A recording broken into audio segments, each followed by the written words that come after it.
नमस्कार साथियों, स्वागत है आपके अपने डिजिटल प्लेटफॉर्म पर। आज अपन पढ़ेंगे जो लोक देवता है उसका अगला पार्ट। जो हमने पहले 3-4 लोक देवता पढ़े, आज अपन पढ़ेंगे रामदेव जी। तौर वैश्य अजमाल जी और मेणादी के पुत्र रामदेव जी का जन्म बाड़मेर जिले की शिव तहसील के उबू कासमसर गांव में हुआ था।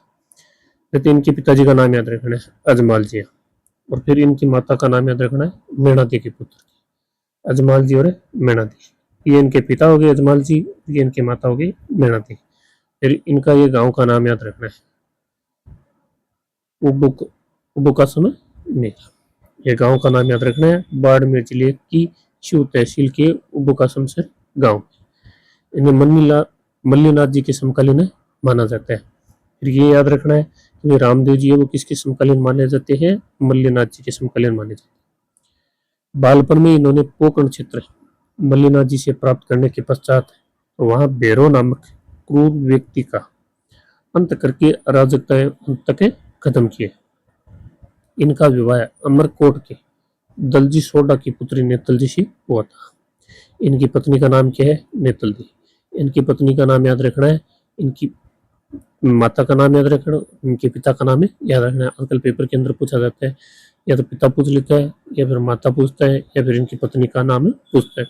सामने आपको 4 ऑप्शन मिल जाएंगे, रामदेव जी, गोका जी, तेजा जी और मल्लीनाथ जी, और सामने 4 पत्नियों के नाम मिलेंगे। सम्मिलित करने के हिसाब से आपको पेपर के अंदर पूछा जाएगा। अपनी भतीजी को पोकर्ण दहेज में दे देने के बाद इन्होंने रामदेवरा यानी उसी को रोनेचा बोलते गांव बसाया, और वही 1458 ईस्वी में भाद्रपद शुक्ल एकादशी को जीव समाधि ली। भाद्रपद शुक्ल एकादशी और सन याद रखने 1458 ईस्वी। ये चीज याद रखने की भी ये इन्होंने किया लिए समाधि ली। ये वीर गति को प्राप्त नहीं हुए थे रामदेव जी, इन्होंने समाधि ली। यहाँ भाद्रपद शुक्ल द्वितीय विशाल मेला लगता है।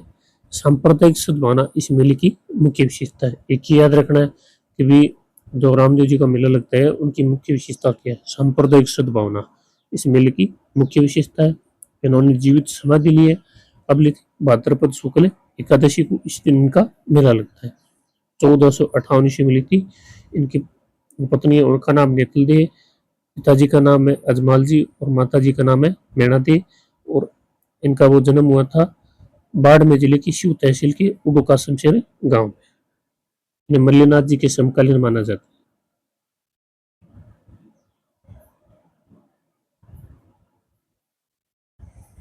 हिंदू जहाँ श्री कृष्ण के अवतार के रूप में इनकी आराधना करते हैं, ये पेपर के अंदर पूछा गया है। रामदेव जी की हिंदू श्री कृष्ण के अवतार के रूप में आराधना करते हैं। वही मुसलमान राम सफीर के रूप में रामदेव जी को पूजते हैं। हिंदू तो श्री कृष्ण के रूप में पूजते हैं रामदेव जी को, और मुसलमान है वो राम सफीर के रूप में पूजते हैं रामदेव जी को। ये दोनों चीज याद रखनी है।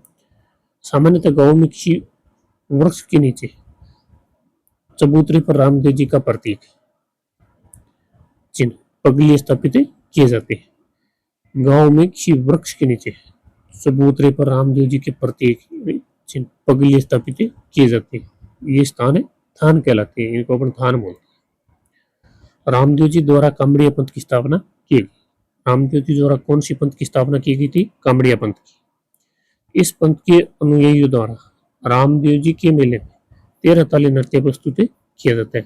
ये दोनों चीज पेपर के अंदर पूछी जाती है, 13 ताली नृत्य वाली भी और ये कामड़िया पंथ वाली भी। कामड़िया पंथ की स्थापना की है और इनके जो अनुयायी है उनके द्वारा 13 ताली नृत्य किया जाता है।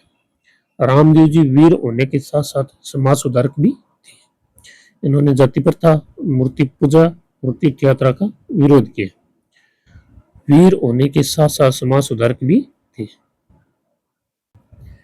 फिर अगला है अपना म्योजी मांगलिया। म्योजी मांगलिया राजस्थान के पंचवीरों में गिने जाते हैं। प्रसिद्ध इतिहासकार कर्नल टोड के अनुसार इनका जन्म गहलोत या गुहिल वंश की मांगलिया शाखा में हुआ था। ये पेपर के अंदर दे सकता है कि ऐसा कौन सा इतिहासकार है जिसके अनुसार म्योजी मांगलिया का जन्म गहलोत या गुहिल वंश की मांगलिया शाखा से हुआ है। कर्नल टोड के अनुसार इनके स्वाभिमानी स्वभाव के कारण इनके अनेक शत्रु हो गए थे। अंत में गायों की रक्षा भाटियों से युद्ध करते हुए वीर गति को प्राप्त हुए थे। ये भी वीर गति को प्राप्त हुए थे। रामदेव जी इन्होंने समाधि ली थी। नौजी मांगलिया की वीरता की कहानियां आज भी मारवाड़ के कण कण में व्याप्त है।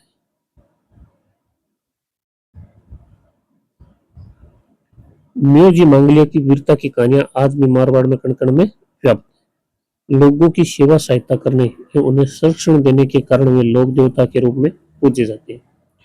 बापिनी जोधपुर में इनका मंदिर है। ये याद रखना है, म्योजी मांगलिया का मंदिर कहाँ पे है? बापिनी जोधपुर में इनका मंदिर है, जहाँ भाद्रपद कृष्णा अष्टमी को मेला बढ़ता है। ये दोनों चीज याद करनी है। भाद्रपद कृष्णा अष्टमी को इनका मेला बढ़ता है। इनका मंदिर कहाँ पे है? बापिनी जोधपुर के अंदर। फिर अगला लोक देवता है अपना हरबुजी। हरबुजी बुंडेल है।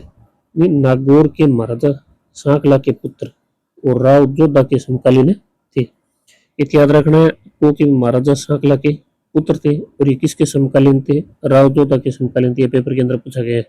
ये हरबुजी वो किनके समकालीन माने जाते हैं? राव जोधा के समकालीन माने जाते हैं। इनके पिता की मृत्यु के पश्चात वे बुंडेल छोड़कर हरबुजाल में आकर रहने लगे। हरबुजाल में आकर रहने लगे।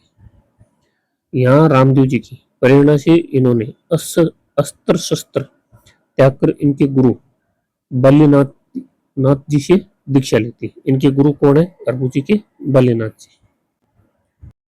लोक मान्यता है कि राव जोधा को मेवाड़ के अधिकार से मंडोर को मुक्त कराने के प्रयासों के दौरान उन्होंने आशीष के साथ एक कटार भी भेंट की थी। ये भी पेपर के अंदर आया हुआ है। ये वो कटार है, भेंट किसने की थी? राव जोधा को। ये हरबू जी ने कटार भेंट की थी। ये राव जोधा को मेवाड़ के अधिकार से मंडोर को मुक्त कराने के प्रयासों के दौरान इन्होंने आशीष के साथ एक कटार भेंट की थी। किन्होंने की थी? हरबुजी को। या फिर पूछ सकता है कि भी हरबुजी ने किसको कटार भेंट की थी? राव जोधा।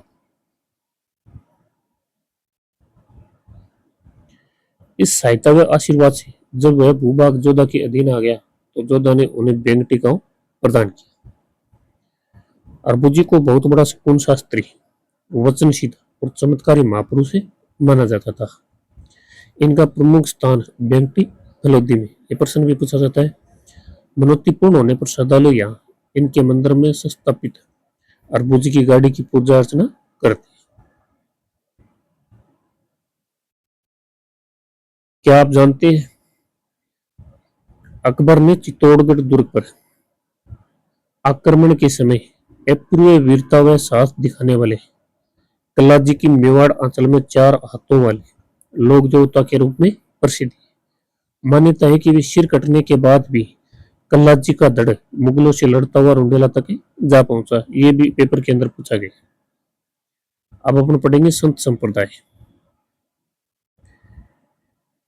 इनके अंदर से भी कर्मचारी चयन बोर्ड और ये अपने आरपीएस है वो अच्छे खासे प्रश्न पूछती है। उनके अंदर वो सुमेलित करने वाले प्रश्न ज्यादा पूछती है कि भी रचना किसकी। के अंदर सबसे पहले है धन्ना जी। राजस्थान में धार्मिक आंदोलन का श्री गणेश करने का श्रेय धन्ना को ही। ये पेपर के अंदर पूछा जाता है कि राजस्थान में धार्मिक आंदोलन का श्री गणेश करने का श्रेय किसे दिया जाता है? संत धन्ना को दिया जाता है। धन्ना का जन्म टोंक जिले के दोन गांव में 1415 ईस्वी में जाट परिवार में हुआ था। इनके जन्म स्थान का भी नाम पूछा जाता है। टोंक, या तो टोंक जिला मिलेगा आपको या फिर दोन गांव मिलेगा, दोनों में एक मिलेगा।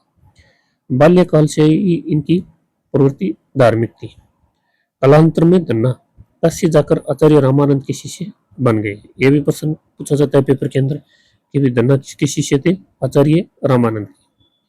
गुरु रामानंद के प्रभाव से निर्गुण उपासक हो गए। ये भी ध्यान में रखना है कि भी निर्गुण है या सगुण है। संत धन्ना है वो निर्गुण उपासक है। गुरु रामानंद ने घर पर रहकर भक्ति करने का आदेश दिया। इन्होंने अपने पैतृक व्यवसाय कृषि में रहते हुए आत्म शुद्धि का प्रयास किया। आत्म शुद्धि का प्रयास किया। धन्ना गुरु भक्ति में बड़ी निष्ठा रखते थे। इनका मत था कि गुरु भक्ति से ही परम पद की प्राप्ति हो सकती है। इन्होंने नाम स्मरण को ही ईश्वर प्राप्ति का प्रमुख साधन माना है तथा औपचारिकताओं और बाह्य आडंबरों का विरोध किया। इसमें 3-4 चीज याद रखनी है आपको। एक तो ये राजस्थान में धार्मिक आंदोलन का श्री गणेश करने का श्रेय धन्ना को जाता है। फिर इसका जन्म स्थान याद रखना है टोंक जिले के दोन गांव में 1415 ईस्वी में। और ये आचार्य रामानंद के शिष्य बन गए थे और ये निर्गुण उपासक है। इतनी चीज याद रखनी है।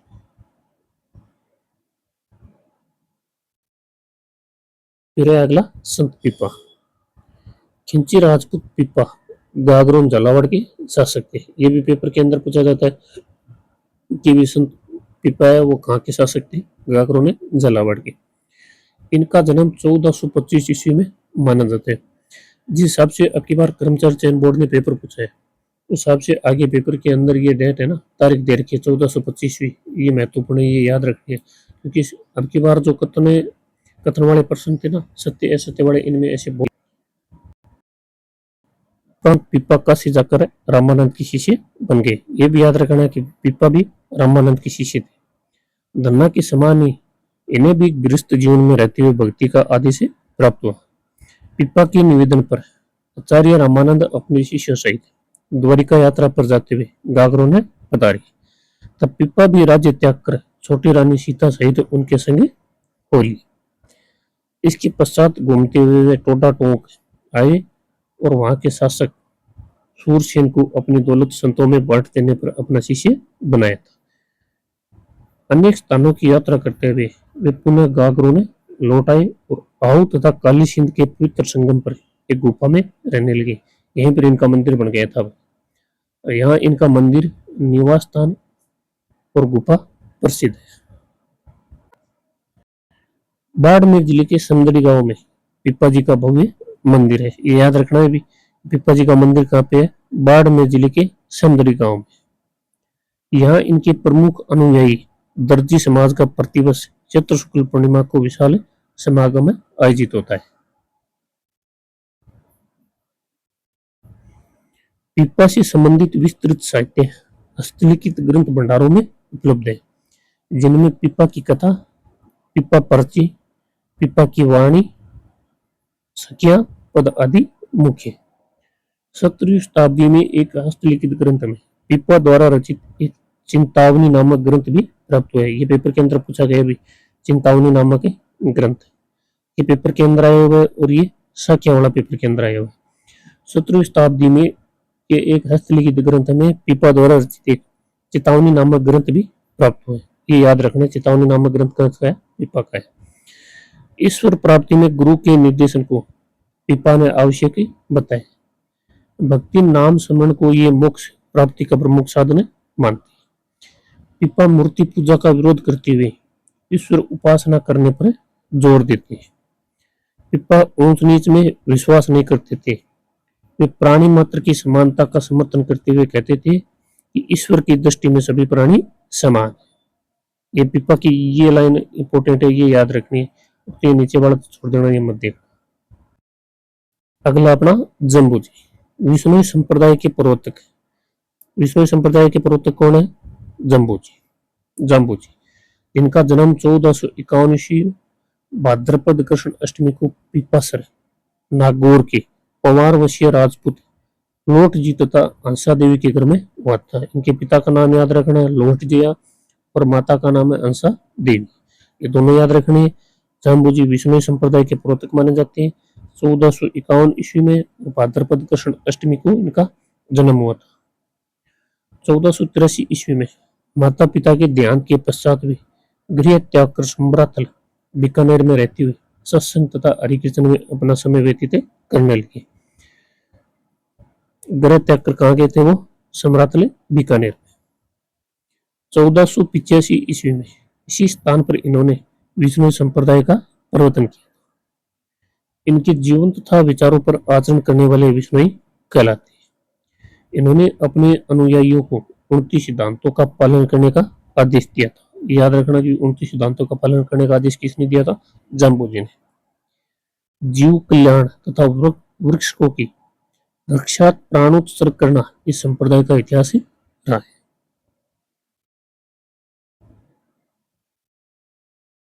पर्यावरण के प्रति लगाव के कारण जम्बू जी को पर्यावरण वैज्ञानिक भी कहा जाता है। आपको पेपर के अंदर दे सकता है कि भी ऐसा कौन सा संत है जो पर्यावरण वैज्ञानिक भी कहा जाता है।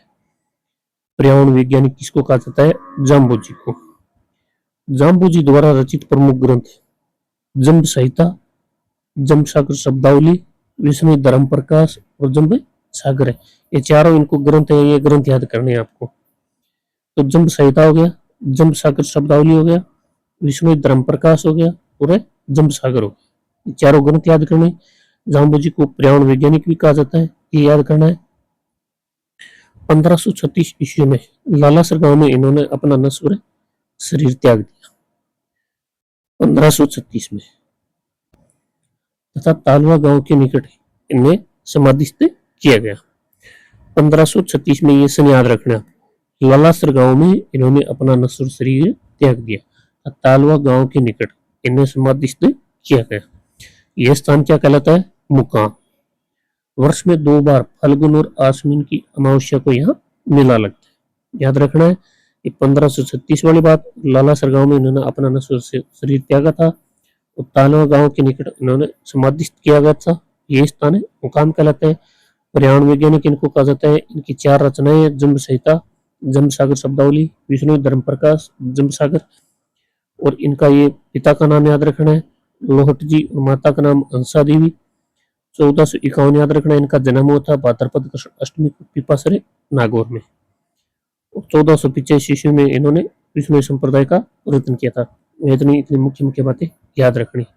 तो धन्यवाद दोस्तों, आज के लिए इतना ही। तो आप ज़्यादा से ज़्यादा शेयर करें, सब्सक्राइब करें, अपने दोस्तों को आगे भेजते रहें।